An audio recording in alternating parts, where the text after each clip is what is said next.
The first crack of the rifle was a punctuation mark at the end of a silent, searing sentence written by the Arizona sun. Jedediah Stone felt the report in his bones, a vibration that traveled up the scorched red rock and into the pit of his stomach. He threw himself sideways, pulling his 6-year-old daughter Noah with him. A spray of pulverized sandstone erupted from the boulder where their heads had been moments before.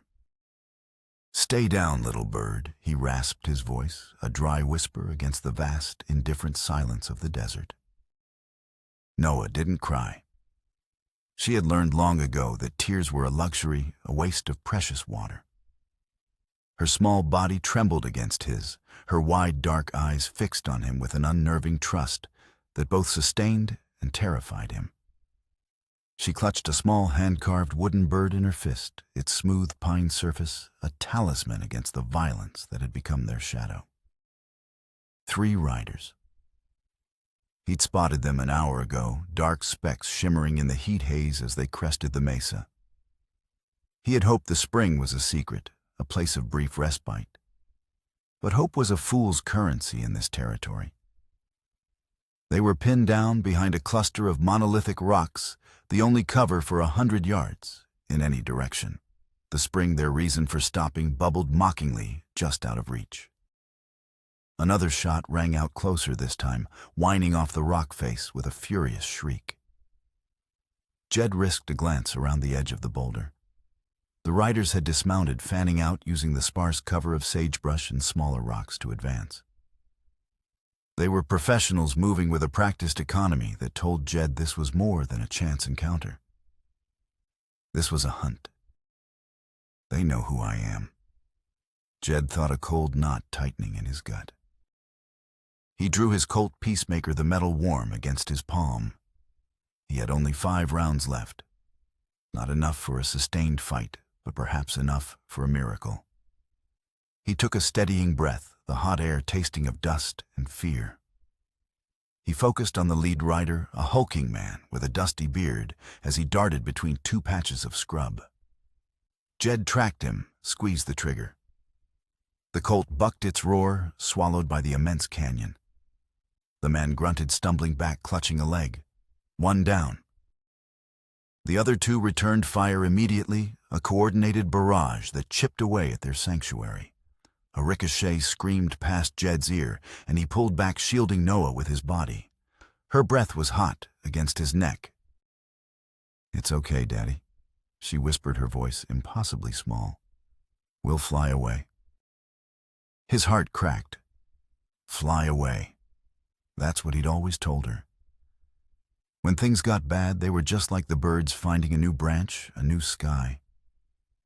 But the sky was shrinking. He knew he couldn't stay here. Their only chance was the narrow wash behind them, a deep cut in the earth that might offer a path to escape. It was a 20-yard dash across open ground. Suicide. But staying was a slower, more certain death. "All right, little bird," he said, his voice low and urgent. "When I tell you to run, you run to that ditch. Don't look back. You hear me? Don't you dare look back." She nodded, her small face a mask of solemn understanding. A stray bullet struck the rock above them, and a cascade of pebbles rained down. In the chaos, Noah's hand was jolted open. The small wooden bird tumbled from her grasp, landing in the dust a few feet out from their cover. Her gasp was a tiny wounded thing. "My bird?" Jed's blood ran cold. It was just a piece of wood, a trinket he'd carved for her during a long, cold winter. But to her, it was home. It was the only constant in a life of running. "Leave it," he commanded, his voice harsher than he intended. "No," her whisper was fierce. "We can't leave him." He looked from her desperate face to the exposed patch of ground. He saw the glint of a rifle barrel from the right. It was madness. But in that moment, seeing the tremor in her chin, he knew that leaving the bird behind was the same as leaving a piece of her soul in the dust. And he'd be damned if he let them take anything more from her. "Stay here," he ordered, his voice iron. He He took a deep breath, broke from cover, and lunged. The world exploded in sound and motion. He scooped the bird from the dust as a bullet tore through the air where his chest had been. He was already turning, diving back toward the rock when a searing, white-hot pain erupted in his left shoulder. He hit the ground hard, the impact jarring through his entire body. He scrambled the last few feet on his hands and knees, collapsing behind the boulder, gasping for air. The wooden bird was clutched tightly in his hand. He pushed it into Noah's palm. Her small fingers closed around it.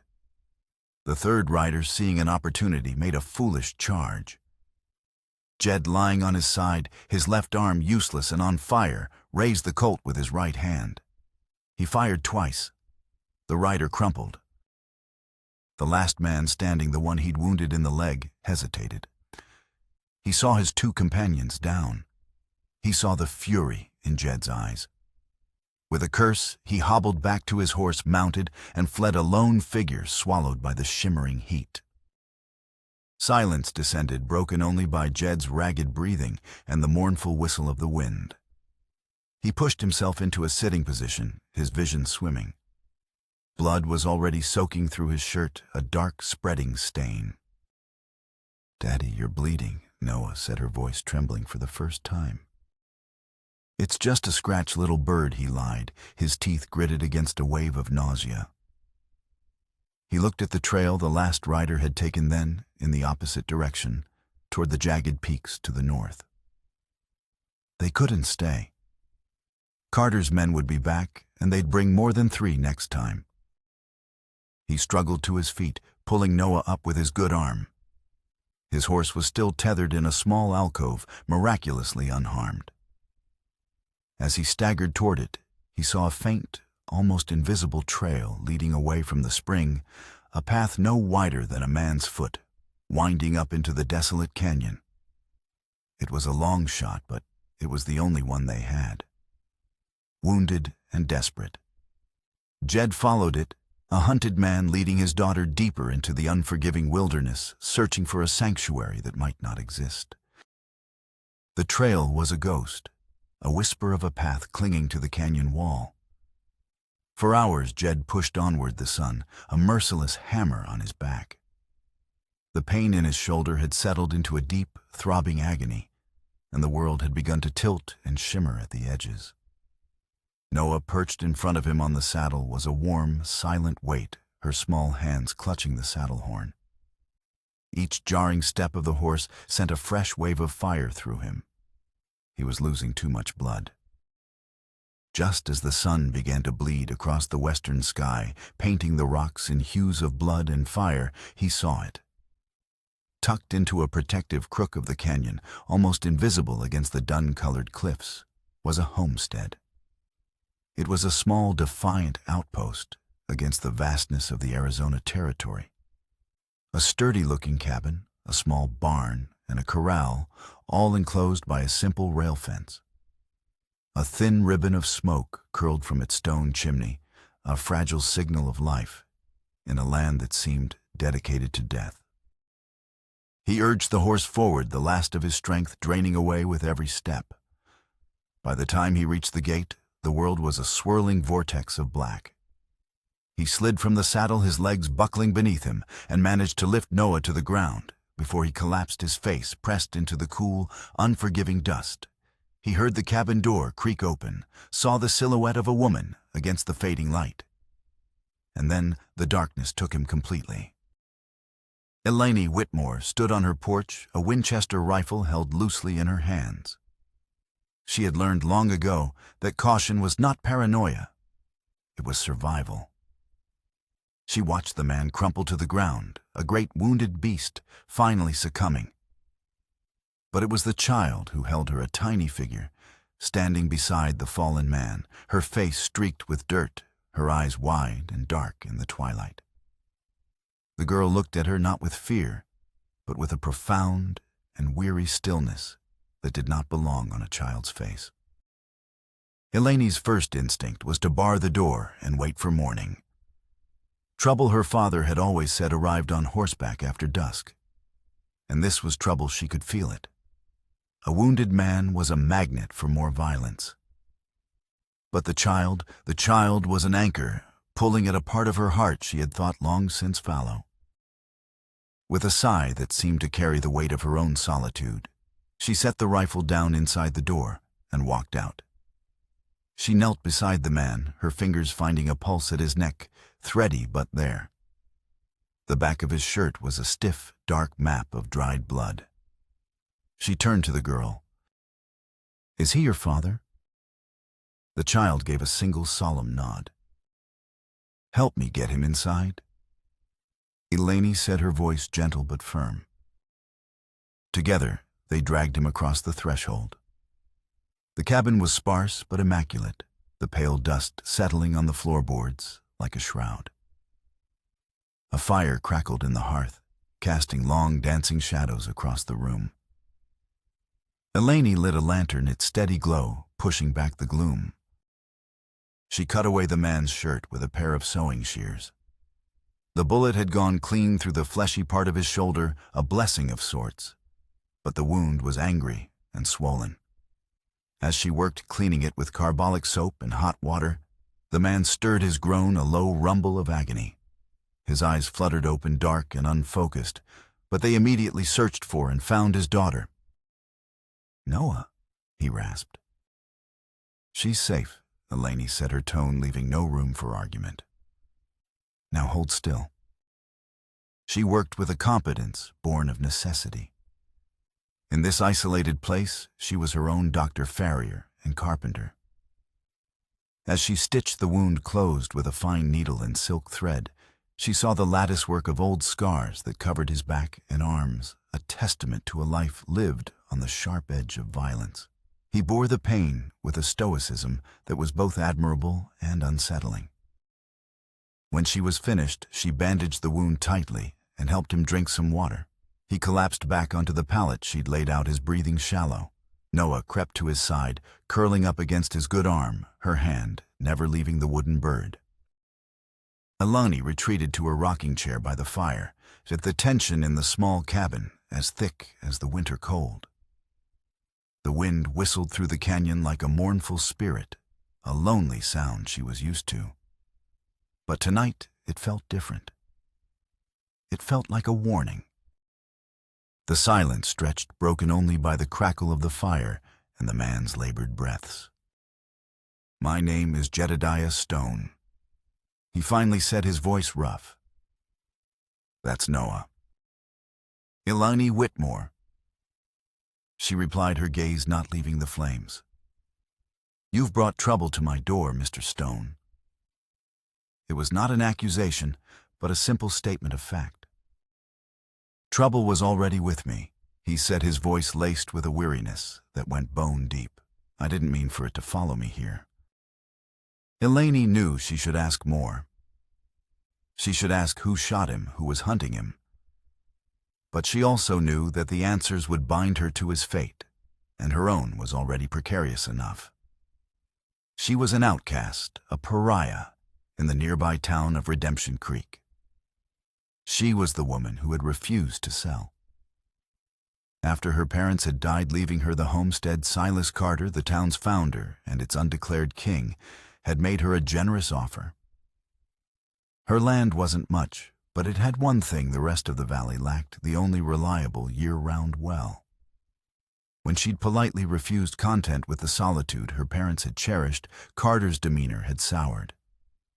He had turned the town against her with whispers and lies, isolating her, believing he could starve her out.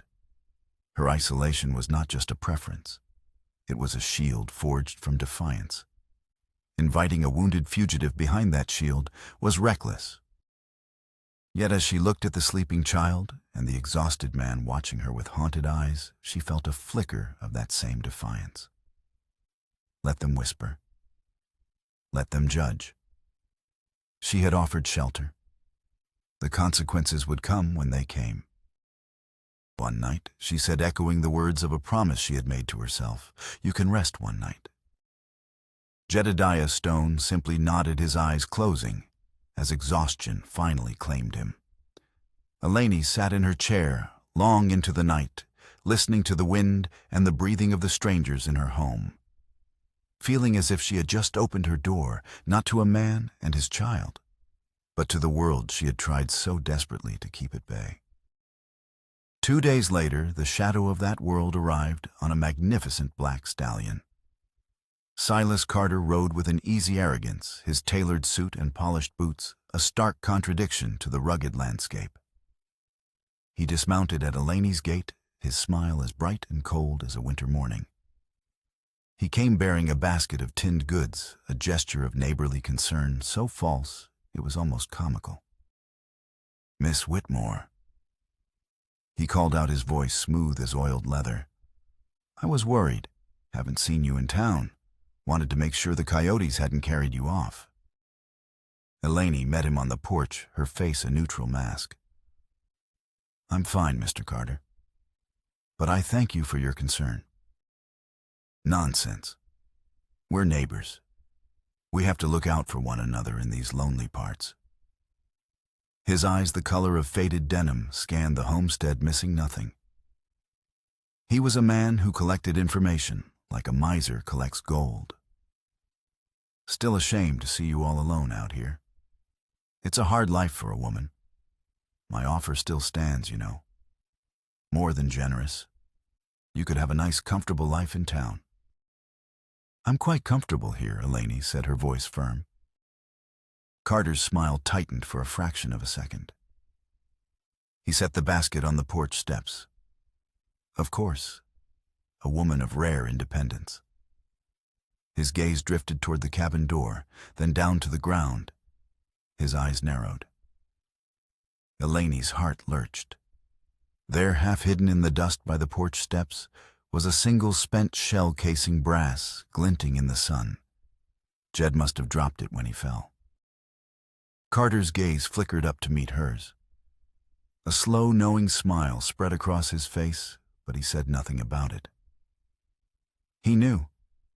He didn't need to see Jed. The evidence was enough. He would savor this play with it. He tipped his hat. "Well, I won't keep you. Just remember what I said." He turned to leave, then paused, his back to her. "Trouble has a way of finding lonely places, Miss Whitmore," he said, his voice losing its silken edge, replaced by something cold and hard as iron. "Best not to invite it in." He swung himself onto his stallion and rode away, leaving the basket of goods on her porch like an offering at a tomb. Elaine stood frozen, the veiled threat hanging in the air long after he was gone. The fragile sanctuary she had offered Jedediah Stone had just become a cage. The infection set in on the 4th day.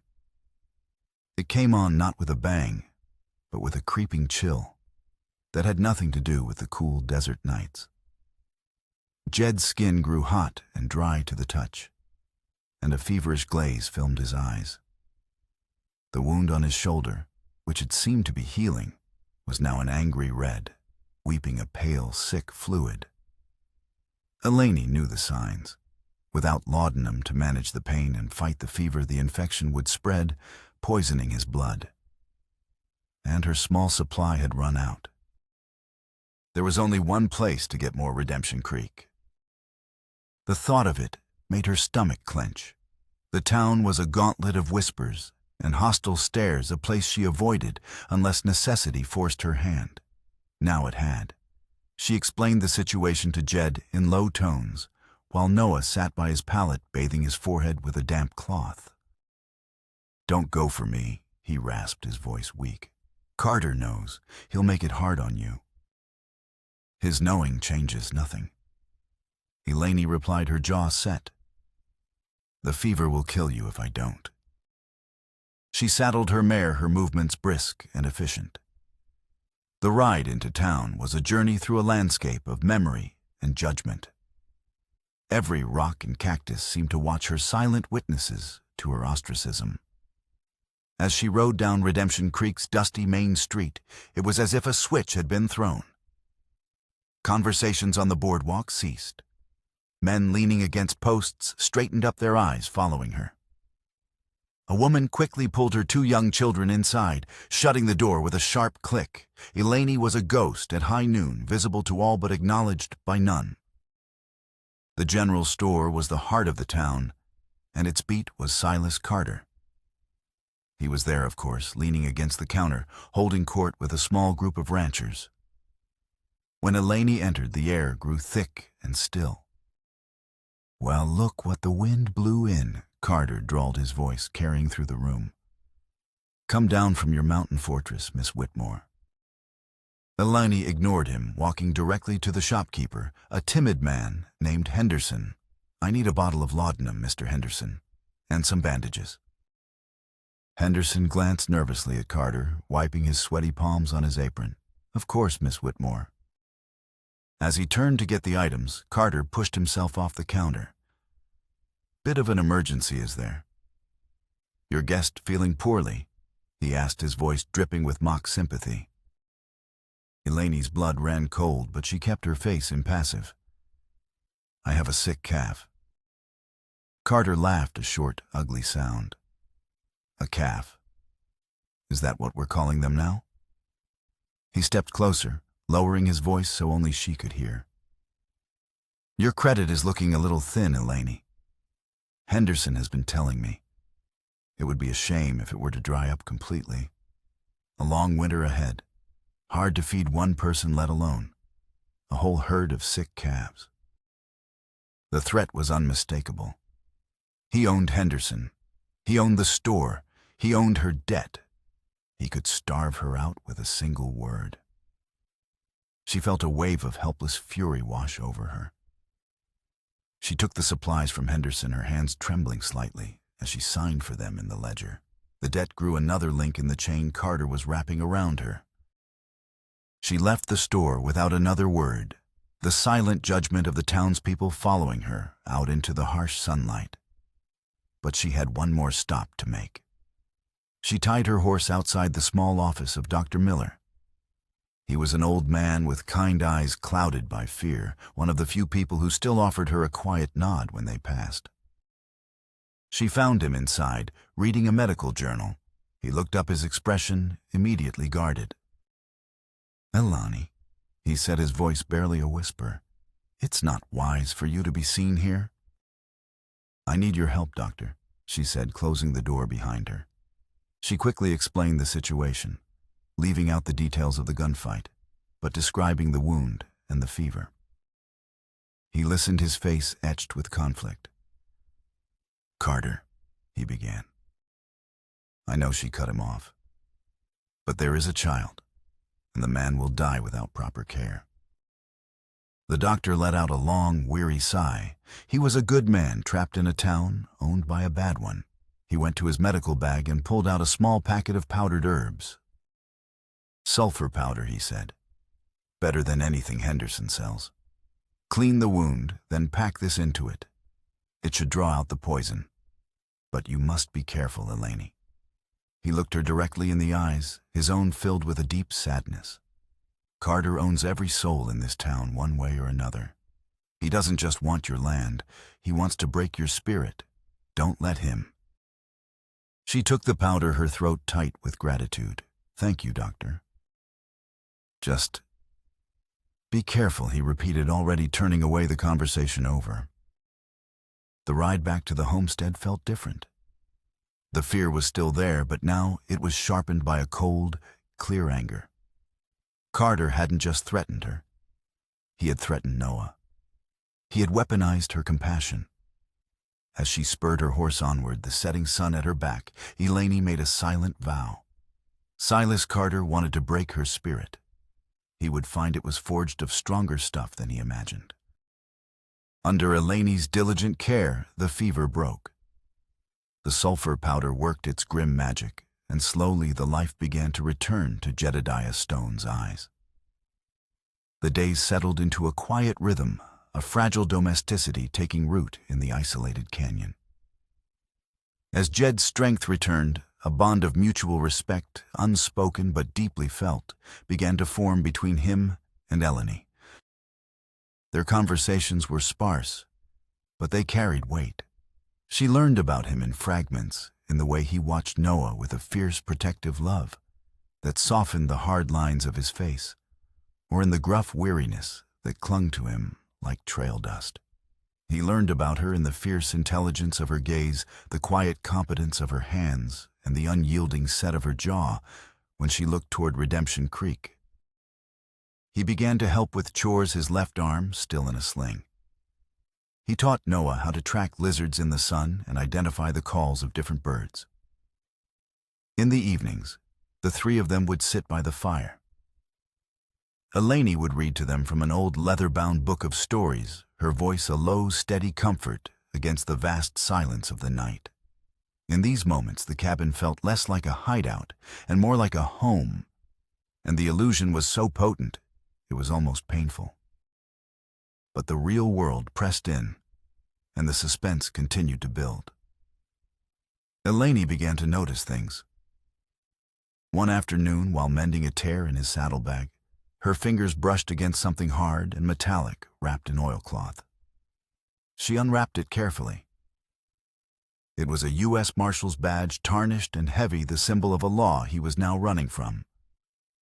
She wrapped it back up and put it away, her mind racing. Then there were the nightmares. Some nights he would cry out in his sleep, his body rigid with tension.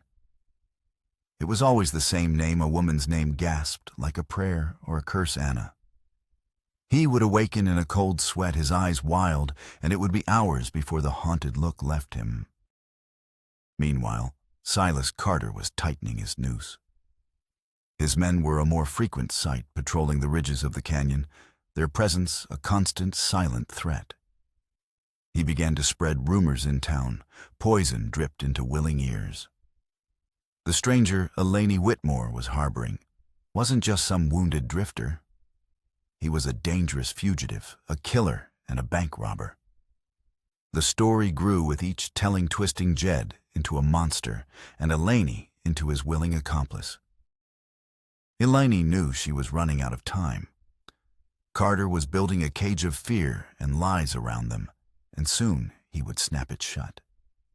She had to know the truth, not Carter's version, but the real story. Jed would not offer it, and she sensed that to press him would be to break the fragile trust they had built. She would have to find it herself. She knew the telegraph operator in town, a young man named Finn, who was sweet on her before Carter had made her a pariah. She also knew the layout of the town better than anyone. One night after Jed and Noah were asleep, she slipped out of the cabin. Using a hidden winding wash that her father had shown her, she made her way to the edge of Redemption Creek under the cover of a moonless sky. The town was dark and silent. She moved through the alleyways like a ghost, her heart pounding with every rustle and creak. The telegraph office was at the end of the main street, its windows dark. She jimmied the lock on the back window with a small knife, a skill learned from a life of self-reliance, and slipped inside. The office smelled of ink and ozone. A single bar of starlight from the window cut across the room. She lit a match, her hand trembling, and used it to find the spindle holding old news dispatches. For what felt like an eternity, she sifted through the flimsy papers, her eyes scanning for any mention of a fugitive marshal named Jedediah Stone. She found small reports, first a bank robbery in the New Mexico territory, a posse formed a shootout.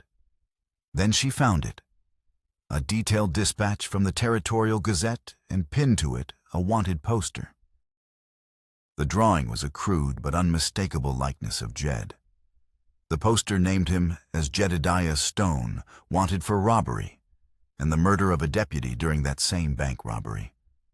Her blood ran cold. The rumors were true. Heartbroken and confused, she folded the poster and the dispatch, tucking them into her dress. She crept out of the office and made her way back to the homestead, and the terrible weight of the truth heavy in her pocket. The man she had saved, the man whose gentle way with his daughter had begun to thaw her frozen heart, was a wanted killer. The next evening, after Noah was asleep, Eleni placed the wanted poster on the small wooden table between them. The crude drawing of Jed's face stared up from the paper, a silent accusation in the flickering lamplight. The air in the cabin grew heavy, the silence broken only by the crackle of the fire. Jed stared at the poster for a long moment, his face unreadable. Then he slowly raised his eyes to meet hers. The weariness in them was absolute. He looked like a man who had been waiting for this moment for a very long time. "So you know," he said, his voice flat. "I know what the poster says," Eleni replied, her own voice steady despite the tremor in her heart. "It says you're a murderer and a thief. I want to know if it's telling the truth." Jed let out a long, shuddering breath and leaned forward, his elbows on his knees, burying his face in his hands. When he looked up again, the mask of the stoic fugitive was gone. In its place was a man, drowning in grief. "I didn't rob any bank," he began, his voice low and raw. "And I didn't murder that deputy. But I am a killer."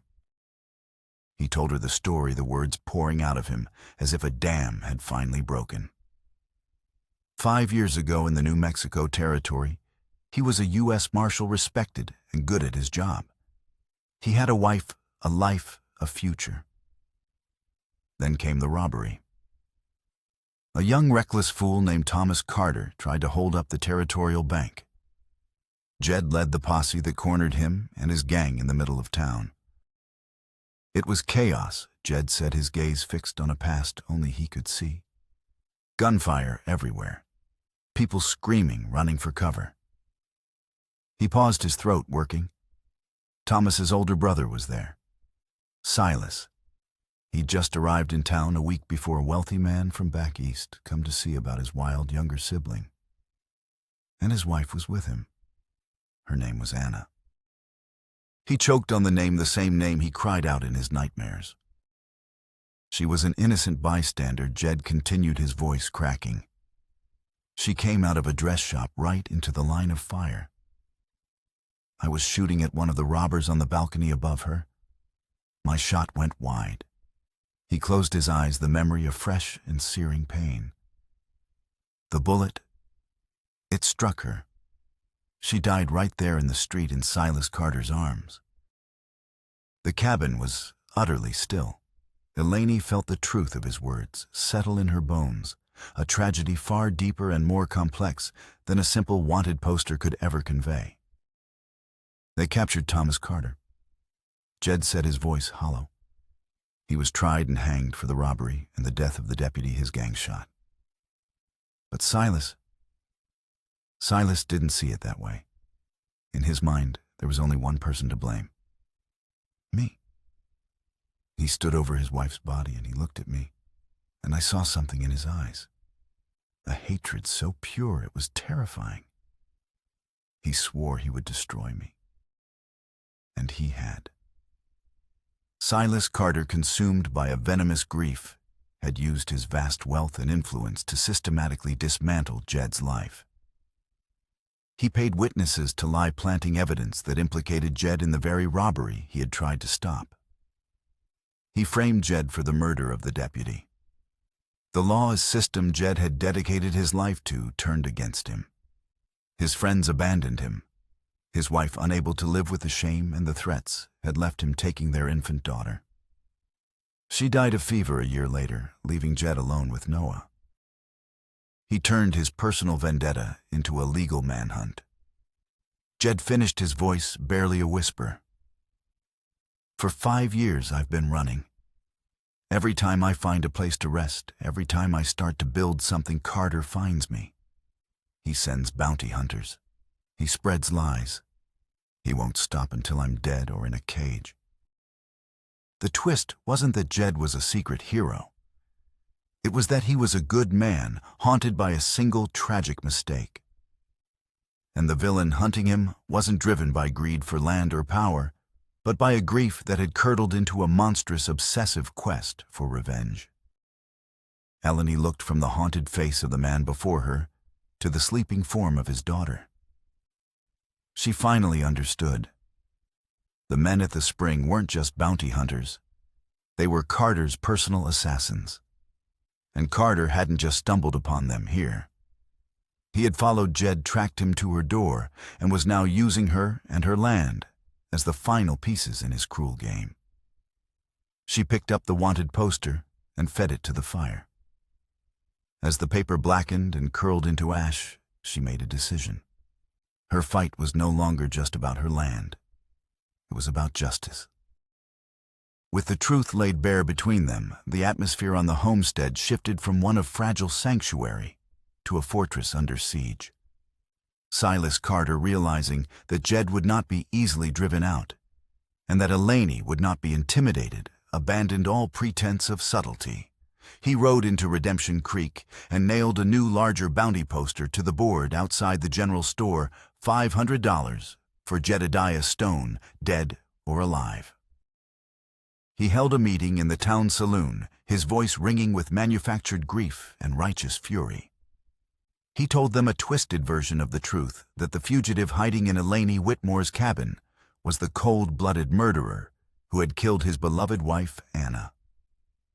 He painted Elaney as a deluded woman, a willing accomplice to a monster. He played on their fears, their prejudices, and their loyalty to him, the man who had built their town. He turned every soul against them. The siege began in earnest. Carter's hired guns, now a dozen strong, established a perimeter around the canyon. They were visible on the ridges, at all hours, their campfires like malevolent orange eyes in the darkness. The main trail to the spring was blocked, cutting Jed and Elaney off from their primary water source. The isolation that had once been Elaney's shield had now become the walls of their prison. The days became a tense exercise in survival. Their shared struggle forged their bond into something harder and more resilient, an alliance born of necessity and cemented by mutual respect. Jed's training as a marshal and Elaney's intimate knowledge of the land became their greatest weapons. "There's another way to water," Elaney told him one morning, her voice low, as they watched one of Carter's patrols from the cabin window. "My father built a cistern high up in the rocks. It catches the runoff from the rains. It should still have water." That night, under a sliver of moon, they made a perilous journey up a hidden goat path. They moved in silence, Jed taking the lead, his Colt drawn, while Elaney followed, her senses alive, to every snap of a twig, every dislodged pebble. They found the cistern, its water cool and clear. They filled every container. They had the journey back down, even more treacherous in the dark. They worked to fortify the homestead. Jed showed Elaney how to reinforce the doors and board the windows, leaving small slits for shooting. Elaney, in turn, showed him the weak spots in the surrounding terrain and the hidden approaches and blind spots that only someone who had lived there her whole life would know. She taught him about a clever diversion her father had used to scare off coyotes, a blanket thrown over a lit lantern to create sudden, disorienting darkness. They were a team, their skills complementing each other perfectly. Noah was their silent, watchful center. They took pains to shield her from the worst of the tension, but she was a perceptive child. She saw the new boards on the windows and the way Jed and Elaney never strayed far from the cabin. She spent her days inside, drawing in the dirt on the floor or listening as Elaney read to her, her wooden bird always in her hand. One night, the attack came. It wasn't a full assault, but a test, a probe of their defenses. A pair of Carter's men crept down the wash and tried to set the small barn on fire. Jed, who had been sleeping in shifts, heard the faint crackle. He and Elaney burst from the cabin, buckets of water in hand.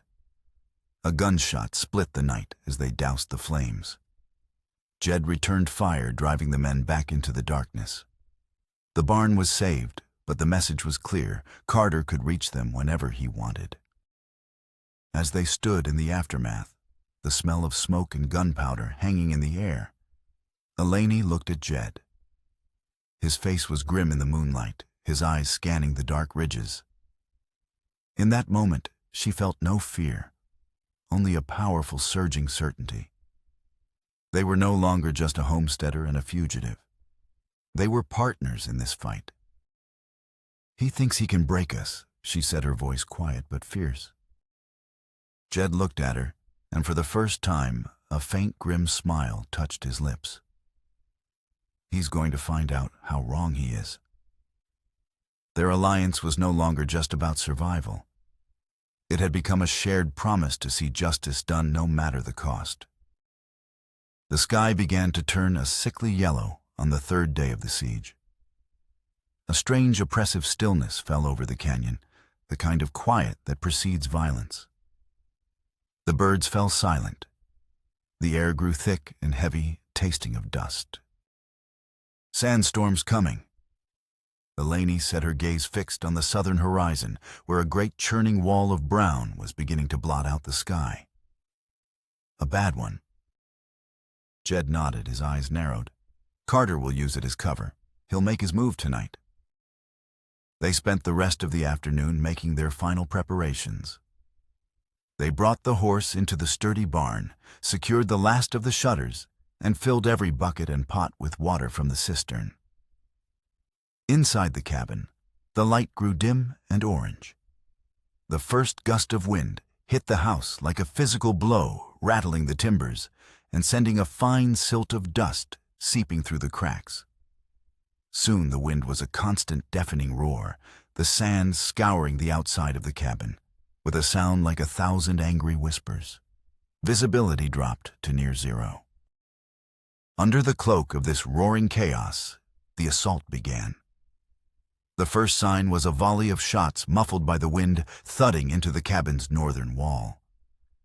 Jed and Eleni took their positions at the firing slits. They had prepared their world reduced to the narrow view of a swirling brown hell. Figures appeared and disappeared in the maelstrom, dark fleeting shapes moving through the dust. The fight was a nightmare of confusion and sensory overload. The howling of the wind was indistinguishable from the screams of wounded men. Gun flashes were momentary brilliant stars in the suffocating darkness. Jed, calling on years of experience, directed their defense with calm, lethal efficiency. He fired sparingly, making every shot count, using the shifting dust to his advantage. Eleni, her fear transformed into cold resolve, reloaded for him, her movements swift and sure.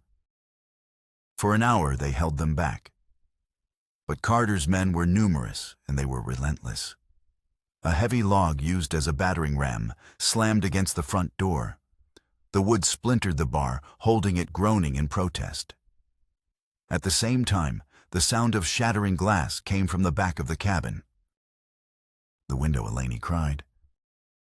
Jed fired 2 shots through the weakening door, sending the attackers scrambling, then spun toward the back room. A man was clambering through the broken window. Jed met him with the butt of his rifle, sending him sprawling back out into the storm. But it was too late. The breach had been made. From the swirling dust inside the cabin, another figure emerged. It was Silas Carter himself, his face a demonic mask of grit and rage, a pistol in his hand. Before Jed could react, Carter lunged past him, snatching Noah from where she was huddled under the table. He dragged her up, pressing the barrel of his gun to her small head. "Drop it," Marshal Carter screamed over the roar of the wind. "Or she dies right now." The world stopped. Jed froze, his rifle half raised. Eleni let out a choked gasp.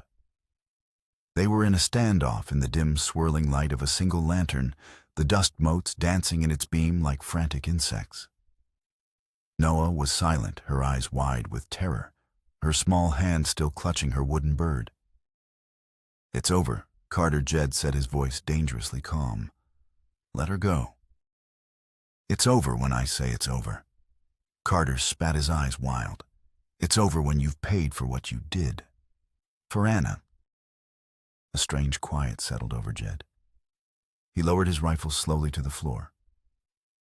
"You're right," he said, his voice filled with a profound and genuine sorrow. "I am responsible for her death. It was my mistake. A stray bullet in a chaotic fight. I've lived with that every day for 5 years. If you want to kill me for it, do it. But let the child go. She has nothing to do with this." He took a step forward. "I am sorry, Silas. For Anna, I am truly sorry." Carter flinched as if struck. The apology, so direct and sincere, seemed to momentarily break through his wall of rage. Then a terrible, gloating smile twisted his lips. It was the hubris of a man who believed he had won. "Sorry," he sneered. "You think sorry brings her back?" His grip tightened on Noah. "You want to know a secret, Marshal? A final truth before I send you to hell anew. I knew my brother was planning that robbery. He told me about it. I stood by and did nothing, hoping the fool would get himself killed so I could inherit his share of our father's estate. I never thought—" His voice cracked the facade of the avenging husband, crumbling to reveal the pathetic guilt beneath. "I never thought Anna would be there." The revelation hung in the dusty air, more shocking than any gunshot.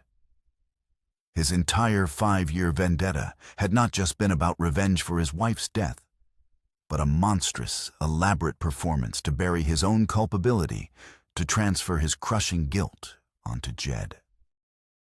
In that moment of confession, his attention wavered. It was the opening Eleni had been waiting for. With a sharp, silent signal to Jed, she did what he had seen her practice. She grabbed the thick wool blanket from her chair and with a powerful flick of her wrists threw it over the lantern. The cabin was plunged into absolute darkness and chaos. Carter roared in surprise. Noah screamed. Jed, guided by pure instinct, dove forward in the blackness. He collided with Carter, the impact sending them both crashing to the floor.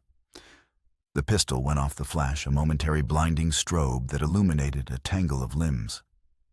The fight was brutal and primal. But Jed was fighting for his daughter's life, while Carter was fighting for a lie. Jed got his hand on the pistol, wrenched it free, and slammed Carter's head against the floorboards. Silence, but for the howling wind and Noah's frightened sobs. Jed rose, breathing heavily, the pistol in his hand. He stood over the groaning, defeated form of Silas Carter. He could end it. Right here. He could pull the trigger, and his nightmare would be over. He raised the gun. Then he looked over at the shadows, where Eleni was comforting his daughter. He saw the trust in Noah's eyes, the strength in Eleni's. He lowered the pistol. He would not become the monster Carter had tried to make him. He would seek justice, not revenge. As the first light of dawn broke, the sandstorm began to subside. The wind died down to a low moan, and a pale, watery sun illuminated a landscape scrubbed clean and altered by the storm. The silence that followed the cacophony was profound.